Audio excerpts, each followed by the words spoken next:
When my sister called me at 2 in the morning, sobbing so hard I could barely understand her words, I knew the HOA had finally crossed a line I couldn't ignore. "They're trying to evict me from Grandma's ranch," she choked out between tears. "They say I have 30 days or they'll start legal proceedings." I sat up in bed, my mind instantly sharp despite being jarred awake. Sarah had been living on our grandmother's old ranch for 3 years now, ever since Grandma passed and left it to her. It wasn't much, just a modest house on 5 acres with a small barn and some fruit trees, but it was ours. It was home. "What violations are they claiming?" I asked, already reaching for my laptop. "Everything," she whispered. "Unauthorized livestock, but I only have 2 chickens. Unapproved exterior modifications, I fixed the broken porch railing. Property maintenance issues, apparently the fence needs to be exactly 6 feet, not 5.5. Her voice cracked. "They've been watching me, documenting everything. There's a whole file." My blood started to boil.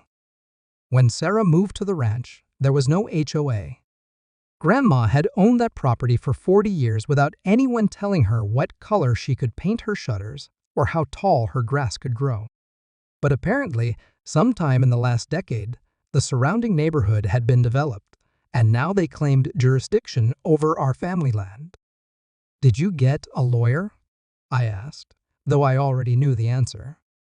"With what money?" Sarah laughed bitterly. "I can barely afford the property taxes as it is, and they know it."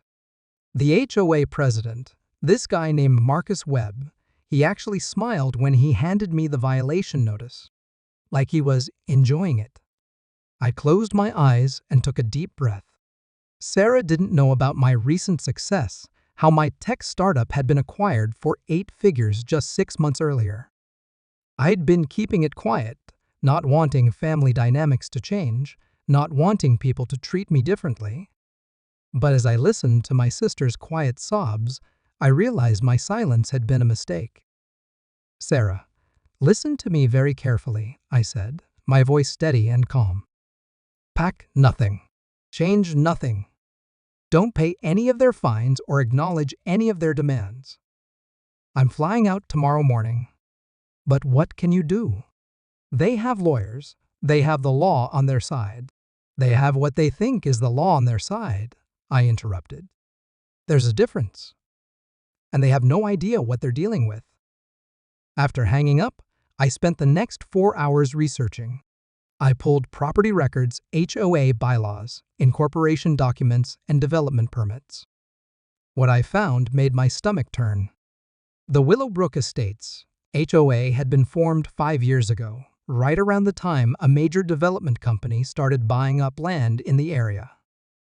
But here's what was interesting: they'd been systematically targeting properties like ours, older family holdings that predated their authority. The pattern was clear: harass longtime residents with impossible violations, force them to sell at below market prices, then flip the land to developers. It wasn't just an HOA. It was an organized land grab, and my sister was just their latest victim. But they'd made one crucial mistake. They assumed she was alone.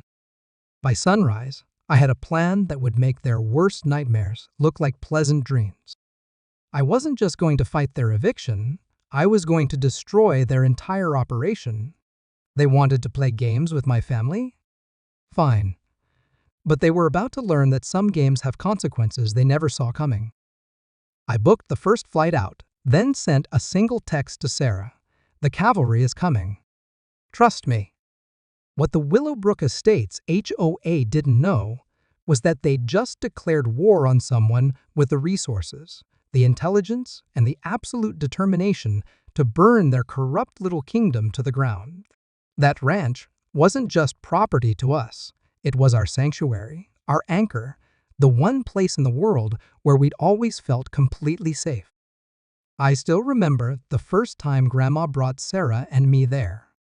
I was 12, she was 8, and our parents were going through their messy divorce. We were scared, confused kids, caught in the crossfire of adult problems we couldn't understand. Grandma Rose didn't say much that first day. She just loaded us into her old pickup truck and drove us out to what seemed like the middle of nowhere. When we pulled up to that simple ranch house with its wraparound porch and ancient oak trees, she turned to us and said, "This is your place. No matter what happens, no matter how old you get, this will always be your home." For the next 6 years, every summer, every school break, every moment our parents couldn't handle us anymore, we ended up at the ranch. Grandma taught us how to fix things with our hands, how to grow vegetables, how to find peace in the sound of nothing but wind through the trees. She taught us that family isn't just about blood, it's about the people who show up when the world falls apart. When our parents finally finished destroying each other in court, Sarah and I were 15 and 11. We could have ended up in different homes, different cities, different lives entirely. But Grandma Rose stepped in. She became our legal guardian and brought us to the ranch permanently. For the first time in years, we felt stable, safe. Sarah thrived there. She learned to ride horses, raise chickens, even started a small vegetable garden that she sold at the local farmer's market. When she graduated high school, she stayed close, going to the community college 20 minutes away, while I headed off to Stanford on a scholarship. I was the one with the grades, the ambition, the drive to conquer Silicon Valley. Sarah was the one with the heart, the one who understood what really mattered. After Grandma passed 3 years ago, there was never any question about who should inherit the ranch. Sarah belonged there in a way I never could. She was raising her 5-year-old daughter Emma there now, carrying on Grandma's tradition of making it a safe harbor for family. Emma was learning the same lessons we had: how to feed chickens, how to climb trees, how to find magic in simple things. But now, as I sat on that plane to Denver, staring out at clouds 30,000 feet below, I realized I'd failed them both. I'd gotten so caught up in building my career, in proving I could make it in the tech world, that I'd forgotten the most important lesson Grandma Rose ever taught us: family protects family, no matter what. Sarah hadn't asked me for money because she was proud. She'd been struggling for months, working 2 part-time jobs while trying to maintain the property and raise Emma alone. The ranch needed a new roof, the barn door was hanging crooked, and the ancient water pump was making concerning noises. She'd been handling it all herself because she didn't want to burden anyone. Meanwhile, I'd been sitting on enough money to solve every problem she had, keeping quiet about my success like some kind of secret. What was I protecting? My privacy? My independence? None of that mattered now. What mattered was that my sister, the woman who'd held my hand through our parents' divorce, who'd shared a bunk bed with me in Grandma's guest room for 6 years, who'd taught Emma to collect eggs the same way Grandma taught us, was being threatened by a bunch of bureaucratic bullies who saw her as nothing more than an obstacle to their profit margins. They had no idea what the ranch meant to us. They couldn't comprehend that this wasn't just about property values or development opportunities. This was about legacy, about the place where 2 scared kids learned what home really meant, about ensuring Emma would have the same sanctuary we did. As the plane began its descent into Denver, I felt something I hadn't experienced since those early startup days when everything was on the line: the absolute certainty that failure wasn't an option. The Willowbrook Estates, HOA, thought they were dealing with a struggling single mother who couldn't afford to fight back. They were about to meet her big brother. The Willowbrook Estates HOA held their monthly meetings in the community center of their fancy subdivision, a sterile building with beige walls and fluorescent lighting that screamed suburban bureaucracy. I arrived 15 minutes early, dressed in my best suit not because I was trying to impress anyone, but because I wanted them to know I wasn't some desperate family member scrambling to save a property I couldn't afford to lose. Sarah met me in the parking lot, looking exhausted and defeated. "You don't have to do this," she said, squeezing my arm. "Maybe I should just sell. Find somewhere else for Emma and me to live. Over my dead body, I replied, straightening my tie. Grandma Rose didn't raise quitters. The meeting room was packed with about 30 homeowners, most of them looking bored or annoyed at having to spend their Thursday evening dealing with neighborhood politics. At the front sat 5 board members behind a folding table with Marcus Webb positioned in the center like some suburban king holding court. Webb was exactly what I'd expected mid-50s, expensive polo shirt, the kind of artificial tan that screamed, "I spend my weekends at the country club." He had small, calculating eyes and a smile that never quite reached them. The type of guy who probably started every conversation with, "Do you know who I am?" "Ladies and gentlemen," Webb announced, as he called the meeting to order, "we have several items on tonight's agenda, but first, we need to address a serious matter concerning property violations in our community." He gestured toward Sarah, who was sitting in the front row beside me. "Mrs. Chen has been issued multiple citations for violations of our community standards, and unfortunately, she has failed to remedy these issues within the prescribed timeframe." I stood up. "Excuse me, Mr. Webb. I'm Sarah's brother, and I'd like to address the board." Webb's eyebrows rose slightly, but he maintained that condescending smile. "Of course, Mr. Chen, Michael Chen."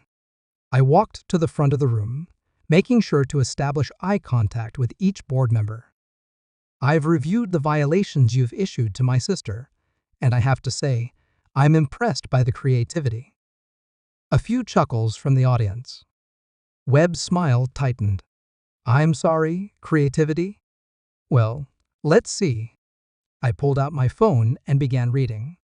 "Unauthorized livestock, 2 chickens that produce eggs for a single mother and her 5-year-old daughter. Unapproved exterior modifications repairing a broken porch railing that was a safety hazard. Property maintenance issues, a fence that's 5.5 feet instead of 6 feet." I looked up. "Tell me, Mr. Webb, when exactly did this HOA gain jurisdiction over my family's property?" Webb exchanged glances with the other board members. The Willowbrook Estates HOA was incorporated in 2019 with authority over all properties within our designated boundaries, which includes your sister's ranch. "Interesting," I said, pulling out a folder. "Because according to the county records I pulled, my grandmother purchased that property in 1983.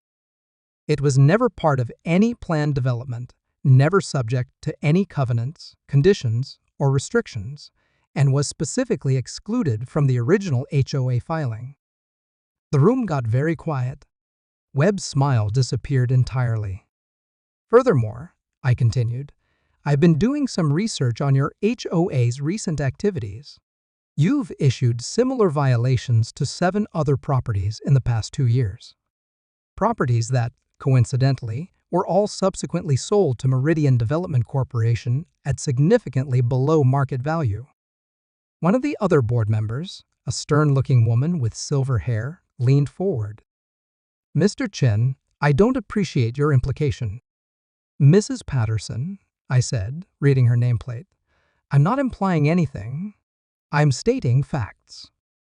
Meridian Development has purchased 8 properties in this area in the past 2 years, all following harassment campaigns by this HOA, and according to public records, Mr. Webb here serves as a consulting advisor for Meridian." Webb's face was turning red. "That's completely irrelevant to tonight's proceedings." "Is it?" I walked closer to their table. "Because it looks to me like you're running a fairly sophisticated land grab operation. Target properties you want, manufacture violations, harass the owners until they sell cheap, then flip to your developer friends. It's actually quite brilliant if you don't mind being a complete sociopath." The audience was fully engaged now, murmuring among themselves. Webb stood up, his carefully maintained composure finally cracking.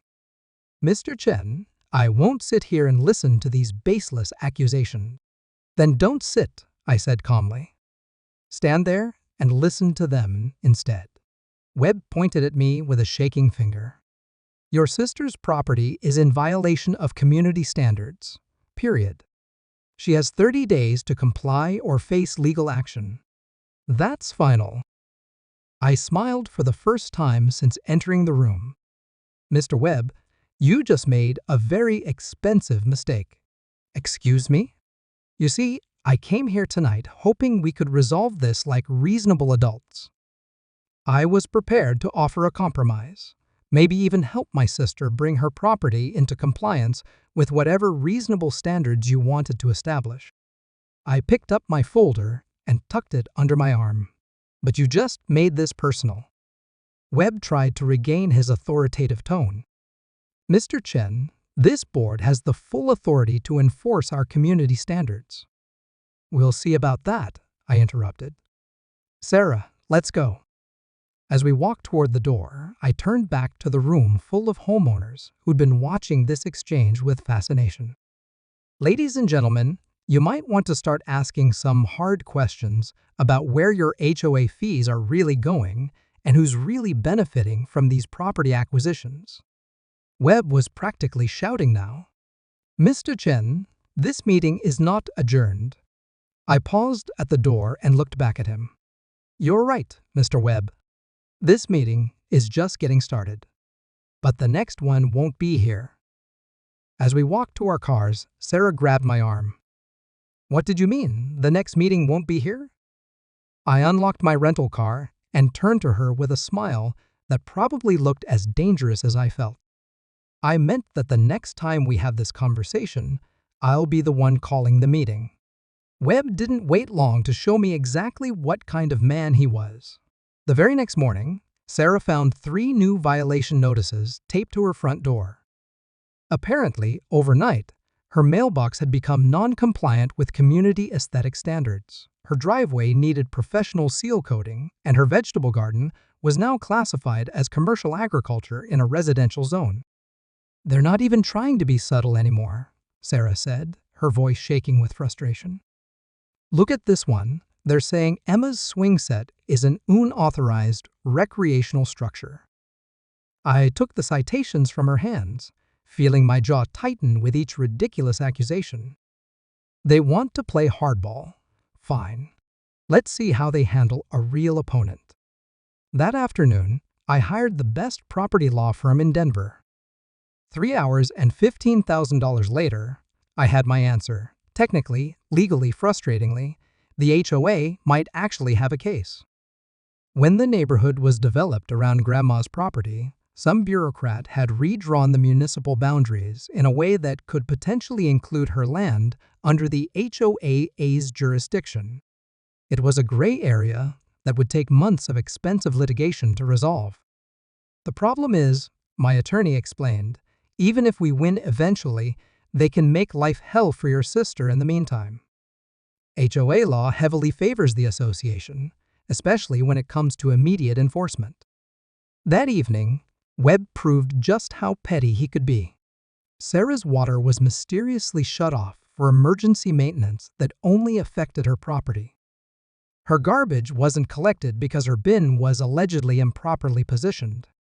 Most insidiously, code enforcement showed up to inspect her septic system, claiming they'd received anonymous complaints about potential health hazards. They're trying to make me crack, Sarah told me over dinner, looking more tired than I'd ever seen her. Emma asked me today why the mean men keep coming to our house. How do I explain this to a 5-year-old? I watched Emma coloring at the kitchen table, completely innocent to the war being waged around her, and felt something cold and calculating settle into my chest. These people were terrorizing a child to steal her home. That crossed every line I had. But Webb was just getting started.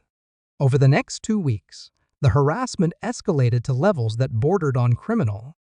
Sarah received violation notices for excessive noise during hours when she'd been at work.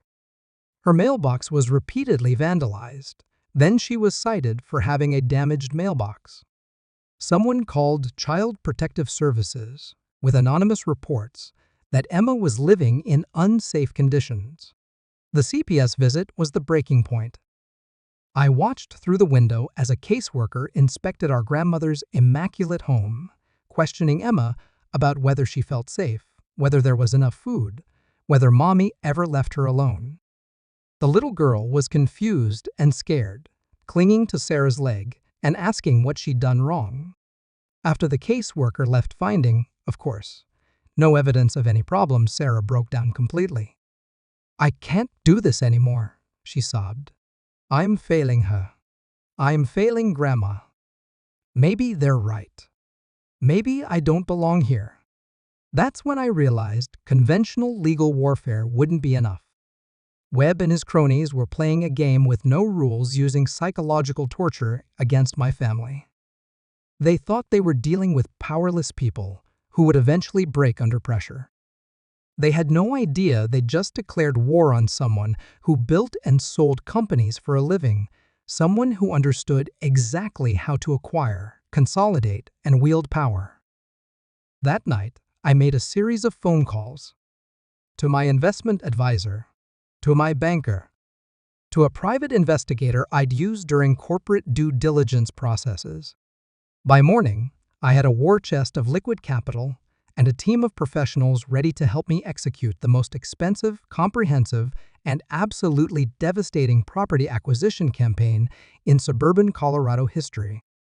Webb thought he could intimidate my sister into selling her property cheap. What he didn't understand was that intimidation works both ways. And I was about to teach him the difference between neighborhood politics and real power. The gloves were officially off. While Webb was busy harassing Sarah with petty violations, I was quietly assembling the most comprehensive property acquisition strategy of my life. My private investigator, Rebecca Torres, was a former FBI financial crime specialist who could trace money through offshore accounts and shell corporations like following breadcrumbs. If Webb and his board were dirty, she'd find the evidence. "Start with their finances," I told her over a secure video call. "Every board member, every contractor they've hired, every development deal they've touched. I want to know where the money goes, who benefits, and how deep this corruption runs." Meanwhile, I began the delicate process of identifying every property in Willowbrook Estates that might be for sale. Not the obvious ones with "for sale" signs. Those would tip off Webb that something was happening.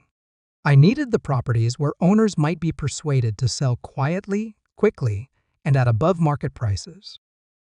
My strategy was simple but expensive. Buy enough homes to control the HOA vote, then restructure the entire organization from the inside.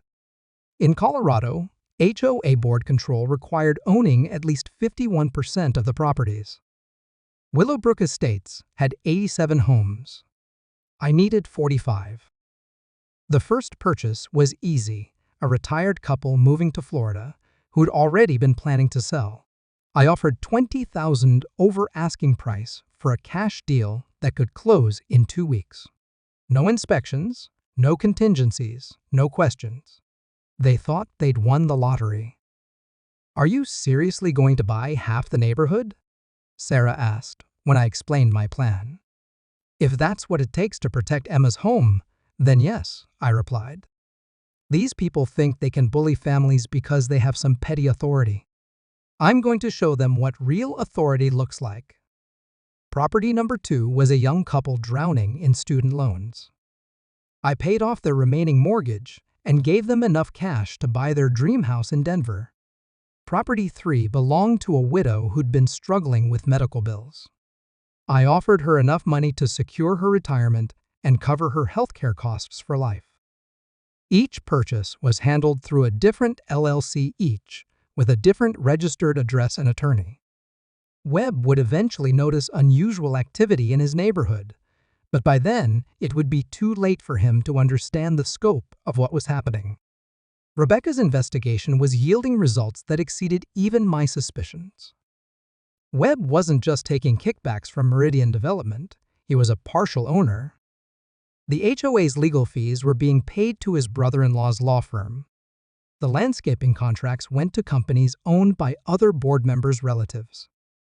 They'd turned the entire HOA into their personal piggy bank, funded by homeowner fees and facilitated by forced property sales.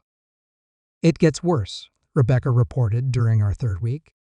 I traced payments from Meridian to offshore accounts linked to Webb and 2 other board members.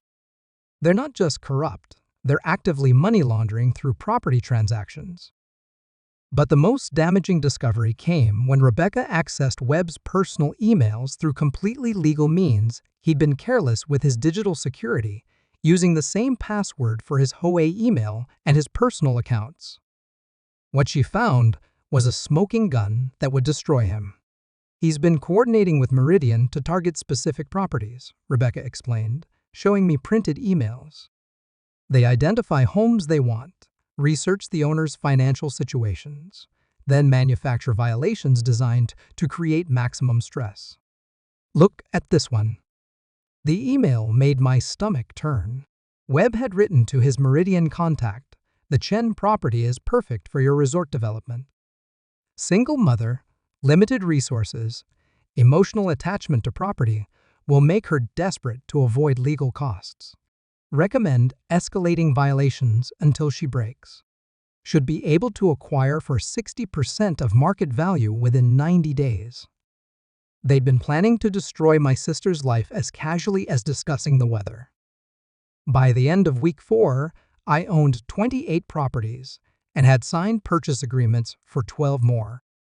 Webb had finally noticed that his neighborhood was experiencing an unusual amount of real estate activity, but he still had no idea what was coming. The private investigator had given me enough evidence to send him to federal prison. The property acquisitions had given me the votes to control his HOA. And my sister's harassment had given me the motivation to ensure he'd never hurt another family again. It was time for the final phase. The emergency HOA meeting was called for a Tuesday evening in November, exactly 2 months after Webb had first threatened my sister. The agenda item was simple: final vote on Chen property enforcement action and potential legal proceedings. Webb had no idea he was walking into his own execution. I arrived at the community center 30 minutes early, not as Michael Chen, the concerned brother, but as the owner of 43 properties in Willowbrook Estates. My attorney was with me, carrying a briefcase full of property deeds and evidence that would end Webb's reign of terror permanently. Sarah met me in the parking lot, looking nervous but hopeful. "Are you sure this is going to work?" "Trust me," I said, adjusting my tie. "Tonight, Webb learns what happens when you threaten the wrong family." The meeting room was packed with more residents than I'd ever seen at an HOA meeting. Word had spread that something big was happening, and the entire neighborhood had shown up to watch. Webb and his 4 board members sat at their usual table, looking smugly confident as they prepared to deliver what they thought would be the final blow to our family. Webb called the meeting to order with theatrical authority. "Ladies and gentlemen, we're here tonight to address the ongoing violations at the Chen property. Despite numerous notices and opportunities to comply, Mrs.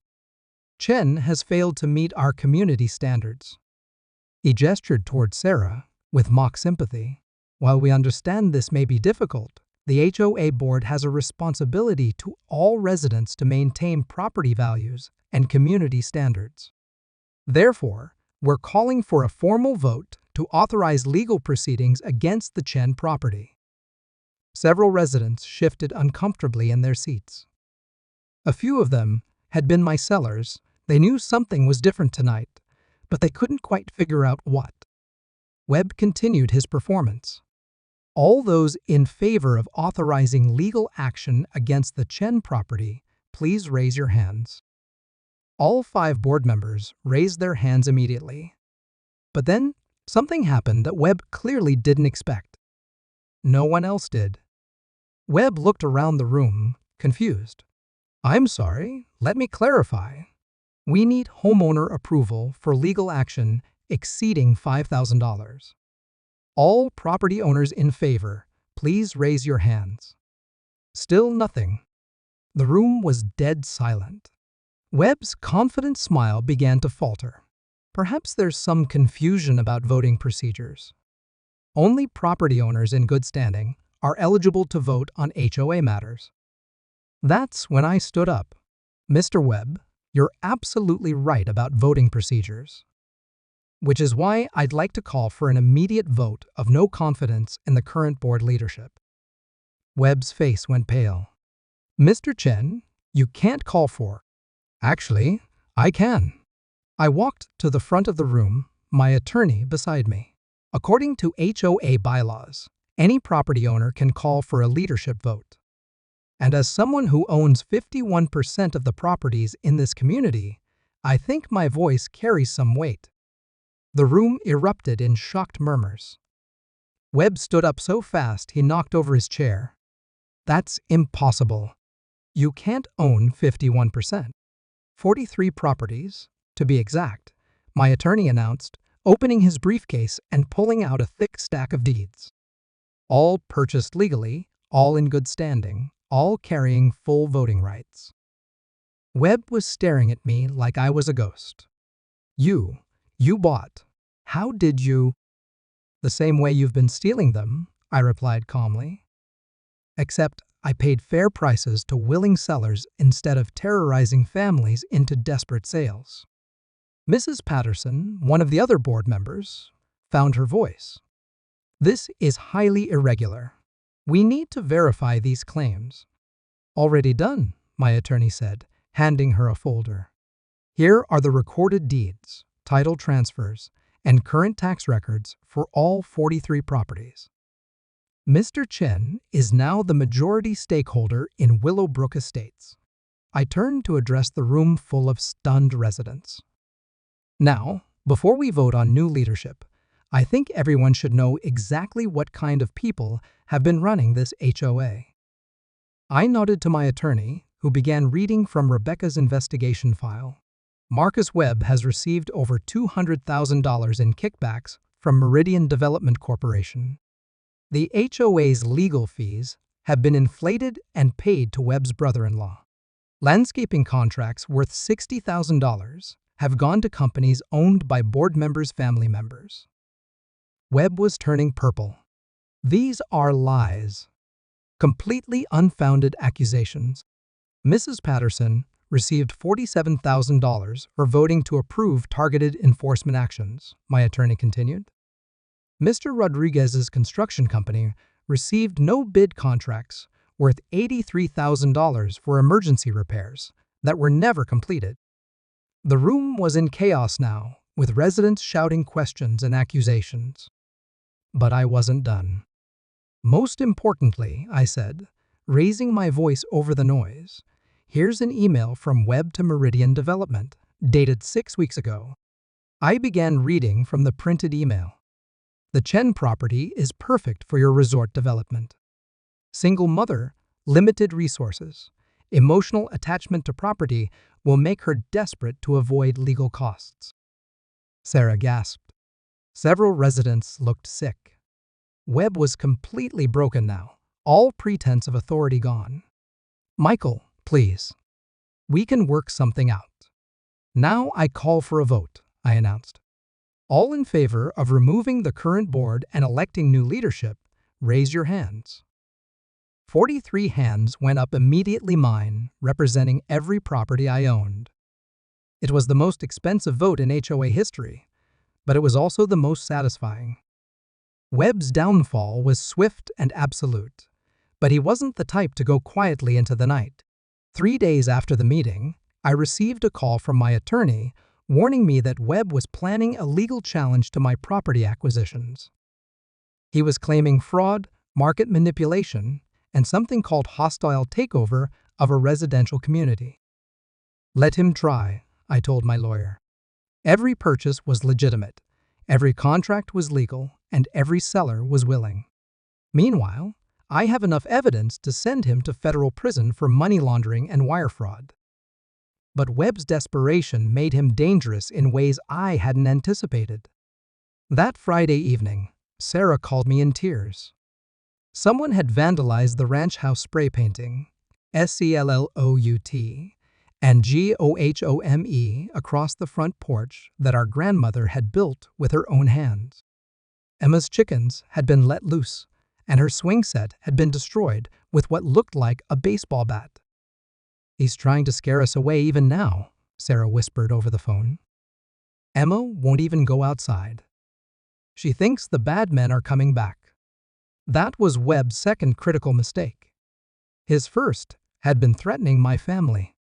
His second was making my 5-year-old niece afraid in her own home. I drove to the ranch that night and found Sarah cleaning spray paint off the porch while Emma watched from inside the house, her face pressed against the window. The sight of that little girl, looking terrified in the place that was supposed to be her sanctuary, filled me with a cold fury that made my earlier anger seem like mild irritation. "This ends now," I told Sarah. "Tomorrow morning, I'm filing criminal charges against Webb, and I'm turning over all of Rebecca's evidence to the FBI and the Colorado Attorney General's office." But I also made a phone call that Webb would soon regret. My private investigator had contacts in law enforcement, and by Saturday morning, the local police had Webb's house under surveillance. When he inevitably showed up at the ranch for another intimidation attempt, they were ready. I was there when they arrested him. Webb had brought 2 other former board members with him, probably planning to escalate their harassment campaign. Instead, they found themselves in handcuffs in Sarah's driveway, being read their rights for criminal mischief, harassment, and conspiracy to commit fraud. Webb looked at me with pure hatred as the officer loaded him into the patrol car. "This isn't over, Chen. I'll fight this in every court in Colorado." "No," I replied calmly, "you won't. Because by Monday morning, the FBI will have all the evidence they need to charge you with federal crimes. Your choice is simple: disappear quietly or spend the next 10 years in prison." The legal aftermath was even more devastating than I'd planned. Rebecca's evidence led to a federal investigation that uncovered a network of corrupt HOAs across 3 states, all connected to development companies using the same playbook Webb had pioneered. 8 people were indicted, including Webb, Mrs. Patterson, and 2 executives from Meridian Development. Webb's brother-in-law lost his law license. The board members who'd been taking kickbacks faced both criminal charges and civil lawsuits from homeowners demanding restitution. Meridian Development's stock price collapsed when the news broke, and several of their planned developments were canceled. But Webb still had one final desperate play.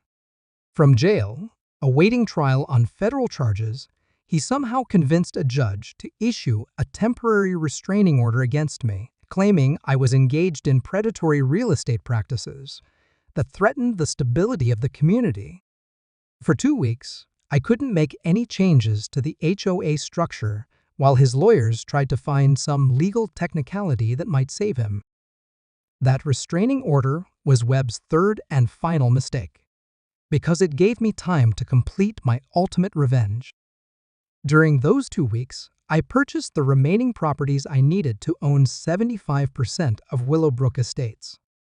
Not 51%, not a simple majority, but a supermajority that gave me the legal authority to completely dissolve and reconstitute the HOA under entirely new bylaws. When the restraining order was lifted, I didn't just remove Webb's cronies from power. I eliminated the entire corrupt system they'd built and replaced it with something that would ensure no family would ever face what we'd endured. Webb learned about my final victory from his federal holding cell, where he was awaiting trial on charges that could send him away for 15 years. By then, his former kingdom had been transformed into something he wouldn't even recognize. And my sister's ranch? It was finally, permanently, completely safe.